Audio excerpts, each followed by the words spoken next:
নমস্কার বন্ধুরা, টুম্পা কিচেনে সবাইকে স্বাগত।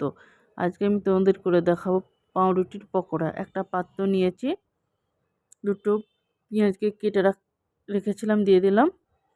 কাঁচা লঙ্কা দিলাম 5-6টা, 2 পিস পাউরুটি দিয়ে দিলাম, 1 চামচ চালের গুঁড়ো, একটা ডিম দিয়ে দিলাম, হাফ চামচ হলুদ গুঁড়ো, হাফ চামচ মির্চি গুঁড়ো, জোয়ান, পরিমাণ মতো লবণ, গোটা জিরে, গরম মশলা। এরপর এটাকে ভালো করে মেখে নেব।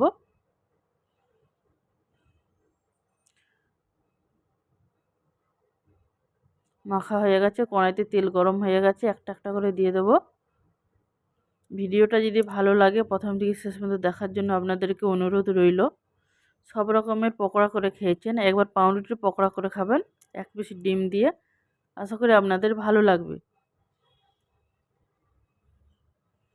এক পাশটা হয়ে গেছে, আরেক পাশটা উল্টিয়ে দিলাম।